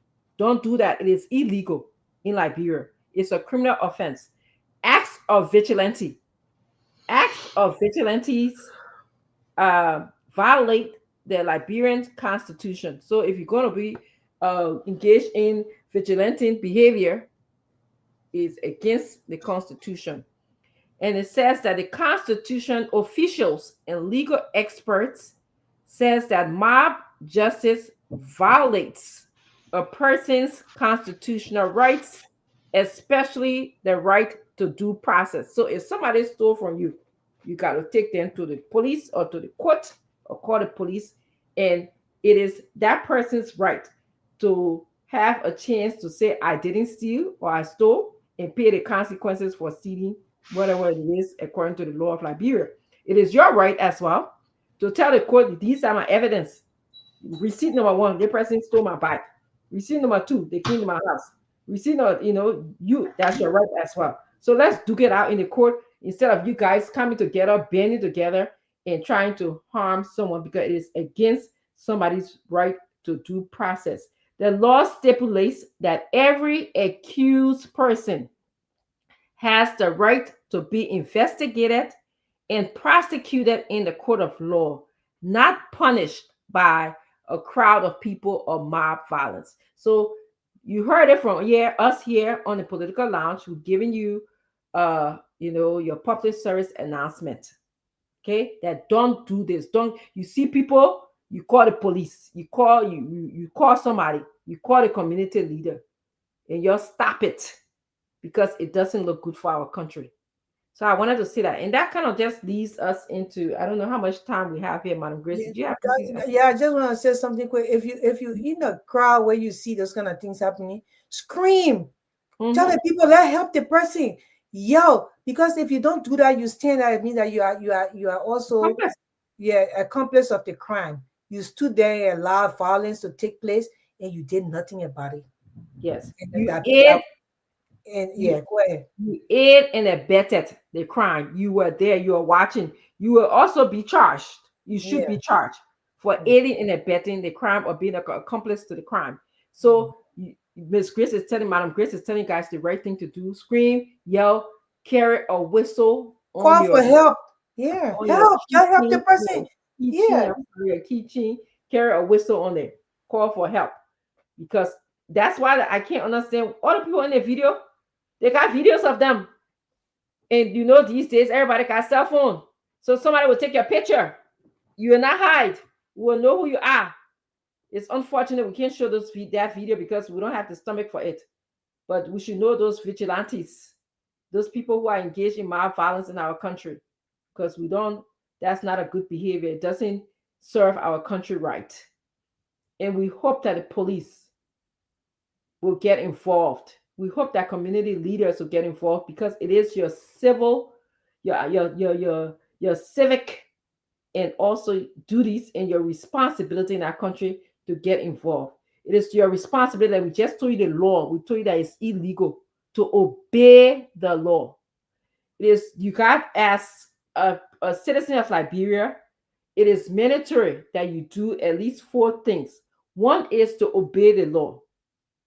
You got to obey the Liberian Constitution. That should be your Bible. The second one is to pay taxes. When you work, you pay taxes. When the government implement taxes, like in this country, we have to pay real estate taxes. Okay? We have to pay, way back, they used to have hot taxes. They used to have rally day taxes. I remember those days. Okay? That was the civic responsibility of our parents and our grandparents, to pay taxes. You have to serve on jury duties. Now, we serve on jury duty, and they have jury duty in Liberia. Although the jury duty can be, yama, kata, whatever way, but we have to fix that system. But that is your responsibility. When you get called, I understand they call the same people, because there are the same people that keep on making the money. There's all kind of issue involved in the jury duty system, but make it your duty to go there and you fix it. All right. So those are the 3 mandatory things that you have to do as a civic duties. Now, your responsibility as a person is to vote. That Madam Grace raised an excellent point. You guys, you will sit there while, the chairperson of Ways and Means and all the people in, your legislature will be taking your money away from you. Be taking donors' money, your tax money. They are taking it to enrich themselves. Our country is 178 years old. Look at how we're looking. Look at the countries around us. Look at Guinea. Look at Ghana. Look at Sierra Leone when they can't pass us. Okay? Look at those places. You have to vote for the right person. We're here to teach you that you have to vote. They can bring a t-shirt, or they can bring a back arrest, or they can bring the money. You just say, okay, you want to take it, you take it because that your money. But you open your eyes and your ears and you vote for the right person. You need to stay informed. Tune in to the Political Lounge. That's why we're here. Tune in to radio stations of your choice to listen to the news. Think critically about what you're listening to, because some of what you're listening to is not what might be happening in the country. Don't just sit there, say that the people think. Government will do the same thing. If we vote for anybody, that the same thing will happen. No. The reason why things have been happening the way that it has happened in our country, because we have said it's the people think. We've never been involved. Get involved. Educate the young people. Volunteer. Help your community leaders. When they call meeting, you go there, you talk about it. You call into radio stations. That's what these radio stations in Liberia, we know our country is a listening country. We don't read a lot because of our education, and the schools and stuff like that, but people listen. And when they listen, I was going to say literacy rate. That's the correct word to use, but because of different things involving literacy rate, we'll say a lot of our people, they listen a lot to the radio, and that's why they called in. So you volunteer, you participate, you go to, some of you been in a country, you haven't even been to the legislature, you haven't been to see the where the mansion is, you don't even know where laws are made or and stuff. You go, you see it for your own self, so you can internalize it. And when you get ready to call the radio to talk, you know exactly what you're talking about. Respect each other. Respect begets respect. Respect each other. So I'm going to stop here, and we'll keep on talking about these civic duties that you have and your civic responsibility as a way to educate you. Madam Grace, you want to come in and also answer when you're done? Yeah, I mean, I would just, because I hope Ansu could open the phone lines when we're done, so we can hear from the people, because this is so sad that happened in the country. And we just wanted to know how the Liberian people in the country really feel. But, the civic duties are so many of, they have so many of them that we all can be a part of to build a better society for Liberia. You respect the law. Because if you respect the law, you will not do mob justice. You will make sure that you adhere to the law, and you will call the police on that young man. He will be arrested and taken to the prison. That is civil, fundamental civil duty. And advocacy, activism, that's what we do all the time. This is what we do. We're advocating for a party to be put into place where it can be the next leadership for Liberia that can change a lot of things that's happening wrong. So we have the right to do that. That's our civil duty right. And we are engaging peacefully. That's why we come on a platform. So we kind of sad sometimes when we come to speak and people are saying all kinds of negative things, but we already know these things will happen. So we'll continue our advocacy work and for CMC, because we know at this point in time the vision and the mission of CNC, the goals of our political leader will make Liberia a better place, because you can already see what we are doing in the country as a group of people, and we'll continue doing that until 2029. Environmental stewardship is also you protecting the environment. That's our responsibility to do that. You contribute for health and also resource management for things to be done well in the country. The minister, how they call him, Mike Chapatel, did that a few times when he saw that, and he made a whole video. And that's a civil duty. He did his civil duty. I don't think that people should be mad with him, although he part of the government. But when you see this kind of problem, you have to point it out. And he did just that. Military service. We hope the military too and the police can do something. They should come and be a part of trying to bring safety into the community, especially when a military man is around there and those kind of things happen. Don't say, well, I'm not on duty right now. You can put a stop to it. That is your civil duty. So, supporting a social cohesion where we try to support one another socially, although you support another side, but we all Liberians, and we can be civil about that. That's what makes us to be cohesive. I have my political party. I love this person so much. I will support them because I think they will bring, because you don't just love them, but you think they will bring change to the nation that will better the country and the society. And the other person say, yeah, I think this person will do it. We can still respect one another, boundaries, and still be able to engage one another respectfully. Yes. Thank you. Thank you, Madam Grace. Ansu, you want to come in and talk about civic responsibility, duties, and your thoughts on what we're saying? Well, just to add up to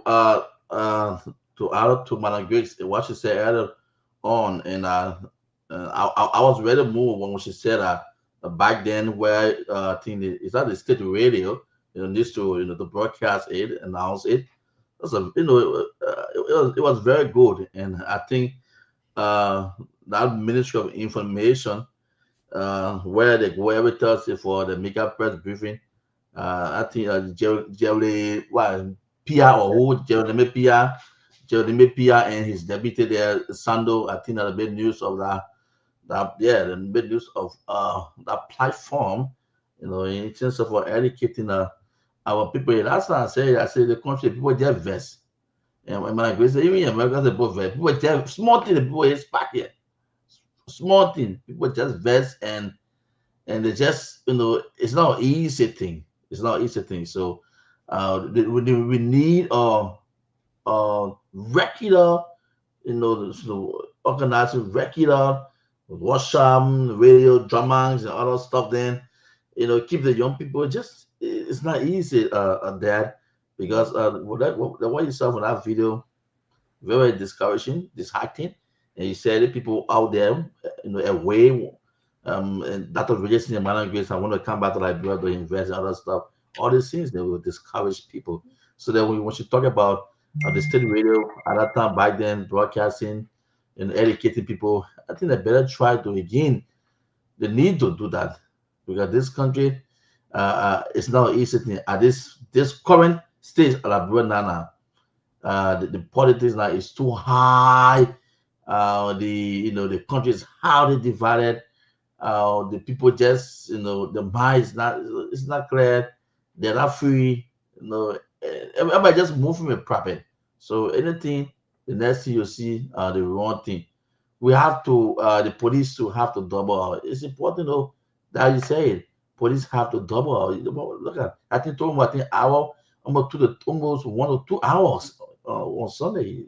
A police officer, not a single police officer, security man will pass around there. So that's still how the people say the police officers, the heads, you have them leaving this country going to the US. Yeah, because I think Gregory just came back in the country today. If it says the EPS meant to in America, I don't know. Because the people in America, you are putting them to come work in Liberia. The people in Liberia, they need the job again. They're going back in the States. Yeah, so it's just confusing. We coming, we going. No G, no ho. You tell the people from abroad they can't work again for the country. They can't. EPS made a banner when he's not even in the country. And he say in America he's not been dismissed when Carrasco posted that thing on him. Gregory just returning to the country. The whole security center is new revamping. Yeah, people really need to overhaul the entire system of our security sector. So as I said, man, it's very important. EFBC or state radio or any radio station that can call across this country, we need to keep our people informed. Thank you. Thank you, Ansu. Thank you, Madam Kwa. I want to thank all of you who are listening and who are here, making your comments. I see you, my sister-in-law, Richardson, who is also a CNC Simmer. Thank you for being here. Maurice Ja, he said he's listening from his CMC corner. Mr. Sangari, who I spoke to, he is leading the team in North Africa, specifically Morocco. It's good to see you. CMC is all around. I see Mr. Diso Alex, who's in China, who I spoke to today. He's also part of the team leading the vision of CMC in China. So I see CMC Auxiliary. I saw Ishmael Fofana, who is one of our youth. He's leading the CMC Youth Auxiliary. Ishmael, it's good to see you. Lasso Kroma, one of our strong member in Liberia, who's always pushing CMC message. We want to thank all of you for joining us. We want to ask you to continue to stay strong and continue to push the message. Share the show. People do watch after the show because they tell us. Madam Grace and Henry could not have said this better.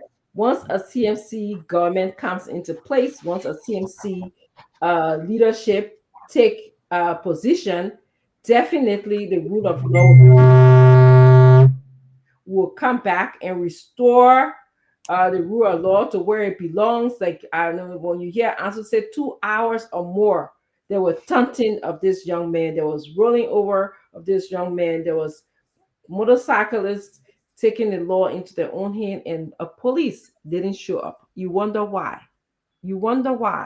Okay? Under a CMC government, that CMC government hard to happen because we'll be on top of things. Okay? And I'm not just saying it because I'm a CNCmer and I love this political movement, this political party. I'm saying it because we believe in system is the right thing to do. Okay? It is the right thing to do. So thank you so much. We can go to the phone lines and hear your opinion, Madam Grace. If you have anything else to add, uh, Ansu, if you have anything else to add, and then we'll take the thoughts of others, and then we'll tell you thank you for coming again, and then we'll have our closing comments because we have to go. All right, so let's get to the phone and pick up a few calls. There are some people monitoring us. Yeah, so let's hear from them. For those of you up tonight, you want to participate, you've been following the discussion, you can call us on 0776 927472, 0776 927472. The numbers for you to call. Tonight is a political lounge here on Truth FM 96.1. So you've been following our panelists, Dr. Richardson and Madam Griggs. So you can have it soon.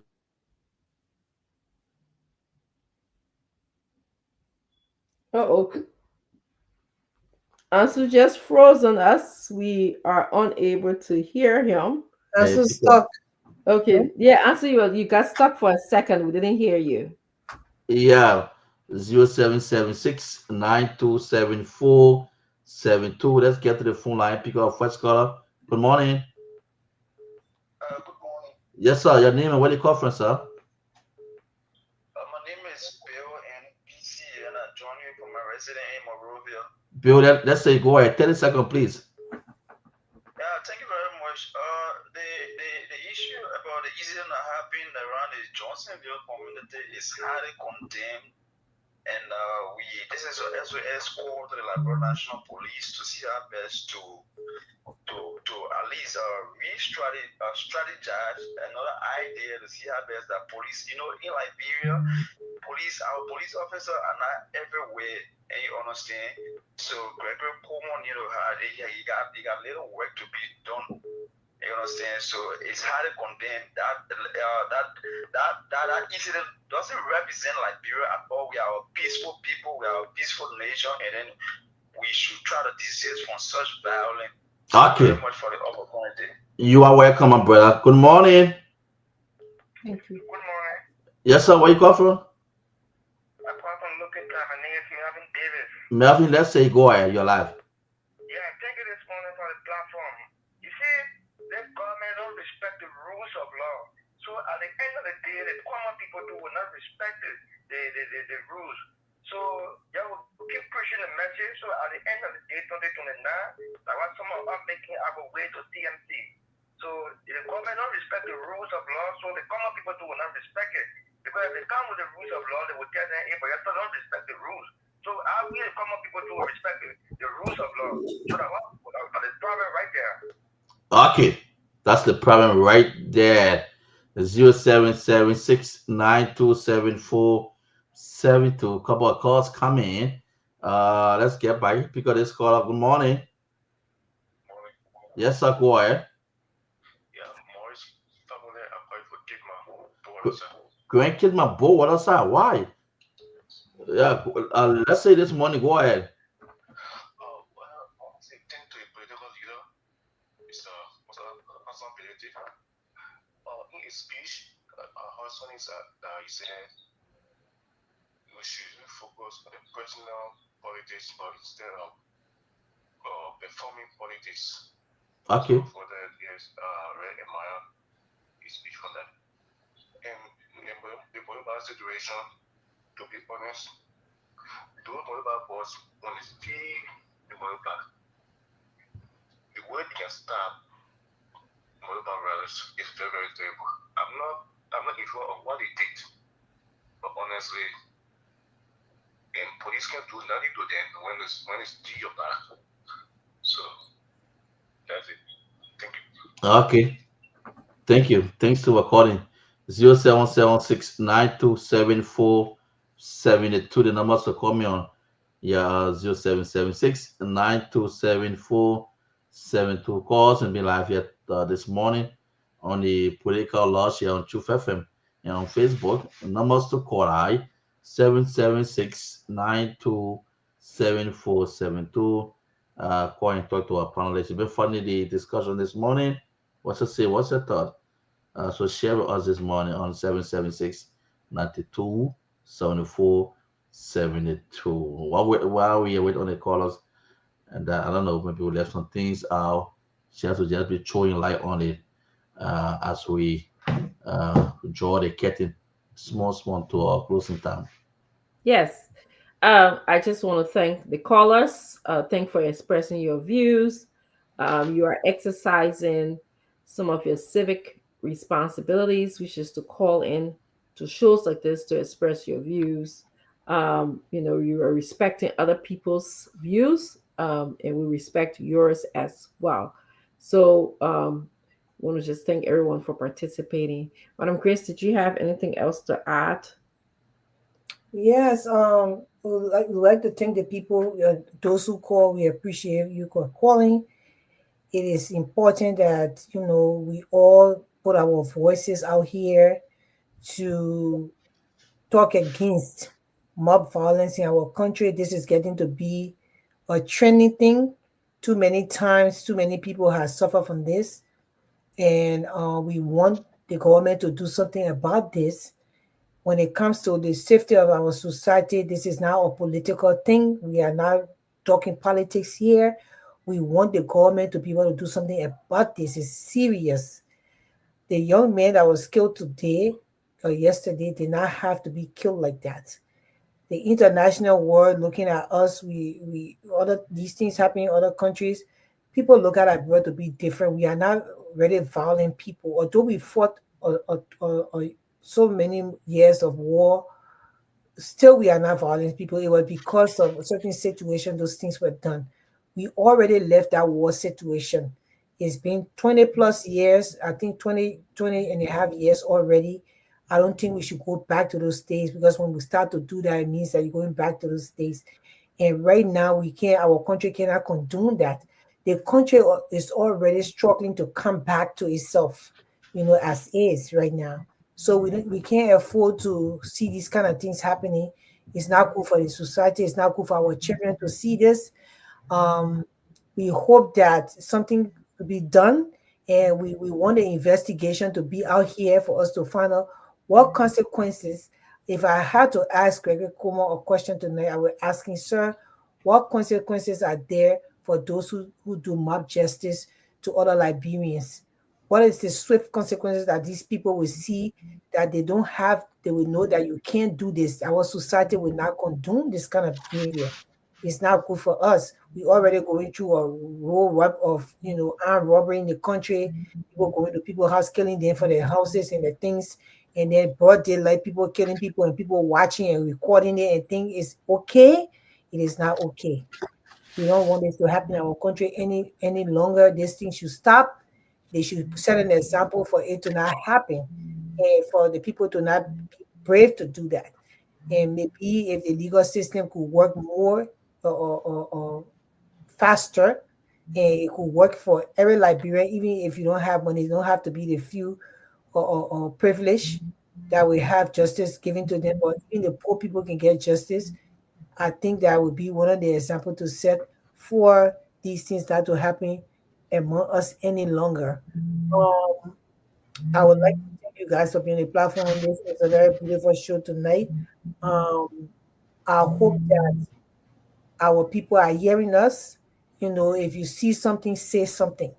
Just don't stand there. Scream for help and tell the people what's going on is wrong. Somebody will join you, and before you look, you will stop whatsoever violence are supposed to happen at the point in time. I hope you guys have a beautiful evening in Liberia. I will say good morning, Liberia. God bless us all. Let's pray for a better Liberia. Thank you. Thank you, Madam Grace. I will let you go, Ansu, and then I'll be the last to close. Except if we have another caller, we're going to take one more call. If anybody, Yes, let me squeeze in this person. I'm just squeezing you in. You're very lucky very, very lucky to have you on. Go ahead. 30 seconds quickly.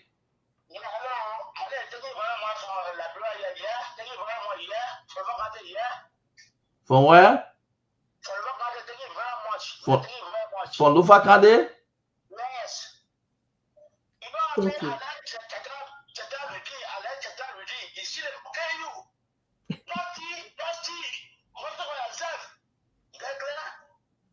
Okay, what's your name? We What's hear you. yeah? What's your name? What's your name? What is your name? I said, my name is Mr. Thank you very much. Oh, Mister, thank you very much. Yes, Mr. Thank you very much. Okay, okay, Mister, thank you. Yes, I'm from River Party, from Pulau District. My name is George, my colleague. Okay, And you know happy? Hello. yeah, thank you very much. Yeah, my name is Thank you very much. Yes, from River Party, yes. I play hustle. Yes. Instead of down with you, way in the bush, hustle for yourself. Are you listen to me? Hello? Okay, thank you very much. Thank you very much there. Yeah. Thank you very much. We get you already. Thank you. Thank you to according. Well, that thanks. It's been a great show. Wonderful show indeed. Yeah, I think we provided education to on the show, and we also I think uh try to put our government to certain thing of doing that what we're talking about, the state radio broadcasting, some of these things, keep educating our people. If they are forgetting, I know tonight they're definitely going to put it into their book and put the political laws. They're going to get courtesy to the political laws for that. It's very important. So thanks so much. It's been a great show. This is our country. We cannot be deported from this country here. We just keep our hand crossed, and just be together. That's it. After election, in America, the way people after America election, people say, "What are the opposition or what are the rule?" They will say, "Let God bless America." But yeah, not here. This place, hey, they remain divided until the next election time.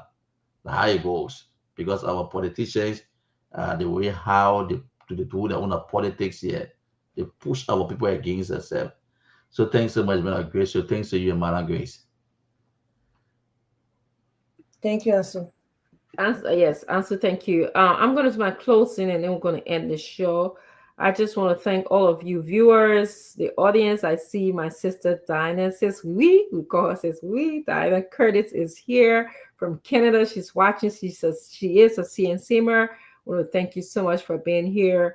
We talked about CMC news earlier. We talked about the political leader being in the United States, meeting some high power delegation. He's also going to be in Minnesota coming up, and we'll bring you the news from Minnesota as it unfolds. We met with the UNICO leadership and also was at the induction ceremony where he served as the guest speaker, keynote speaker, actually, at the program. So stay tuned. You can see that our political leader is exercising his responsibility to share the vision of CMC and the vision of Liberia to the world, and that is what a leader does. We also talk about how we condemned the mob violence in Johnsonville, Monserrato County. We're sorry to the family. We're sorry to Liberians. And we hope that the police, IG, Gregory Cuomo and his team will investigate and answer some of the questions that Madam Grace asked. What are the constitutional and legal consequences for engaging in mob violences in the country? We also would like to know that what took it so long for the police to act.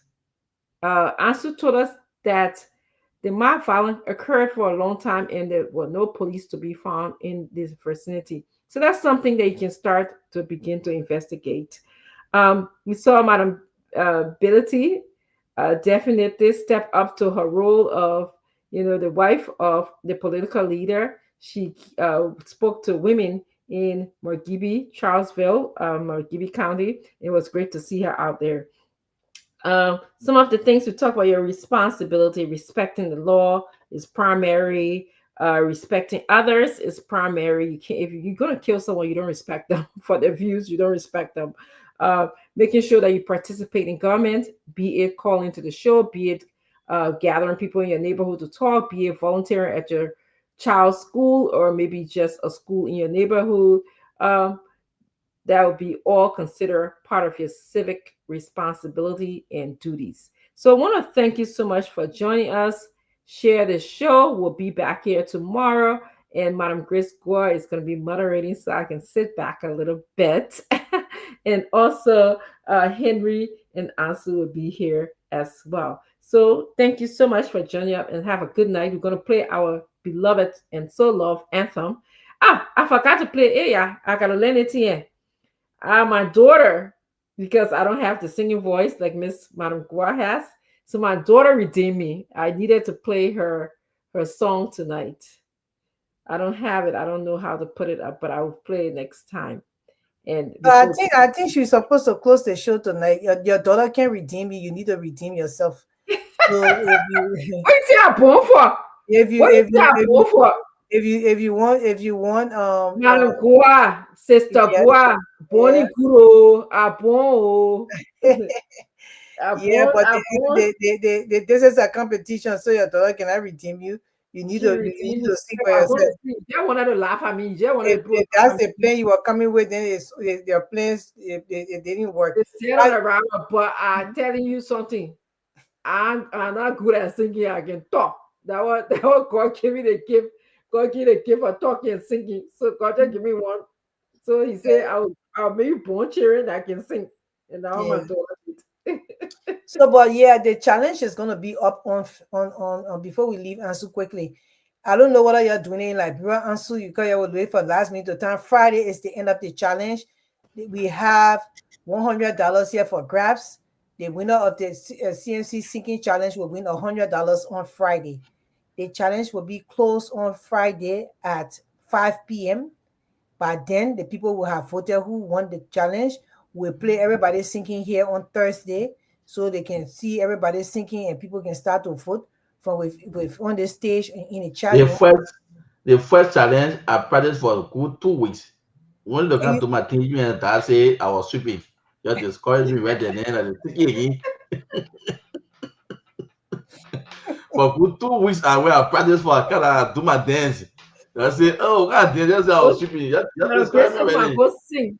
So go practice singing now. Yeah, but also go practice the singing now because the dancing part is not for you. Nothing is out.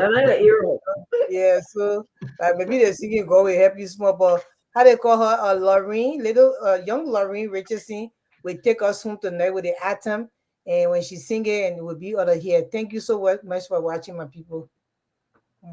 Hello, my name is Lorraine. I'm the daughter of Francine Richardson, and I will be singing the CMC anthem.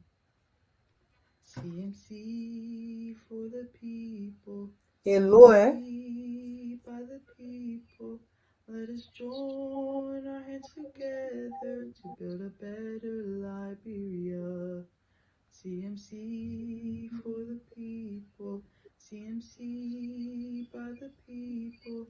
Let us join our hands together to build a better Liberia.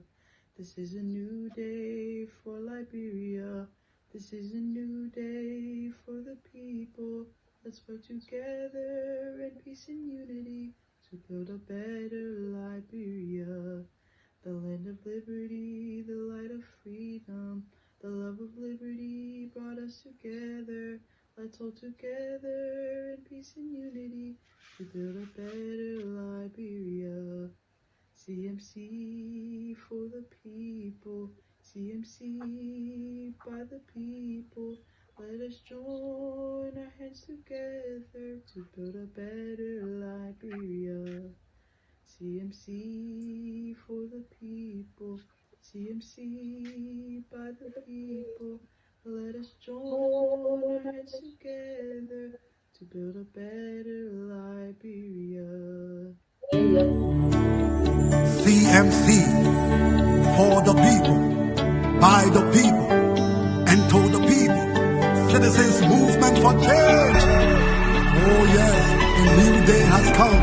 Yes, a new day has come. Rise up, Liberia.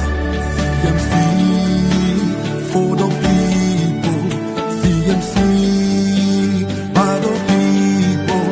Let us join our hands together to build a better Liberia. CMC, CMC for the people. CMC by the people. Let us join our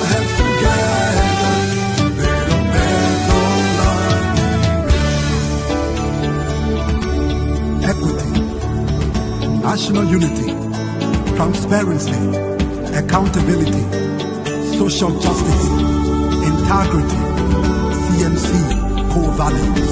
CMC Global. It is a new day for Liberia. It is a new day for the people. Let's all together. Let's all together. It's a unity. Raise up your hands. CMC. The land of liberty, the land of freedom, the love of liberty brought us together. Let's hold together in peace and unity to build a better Liberia.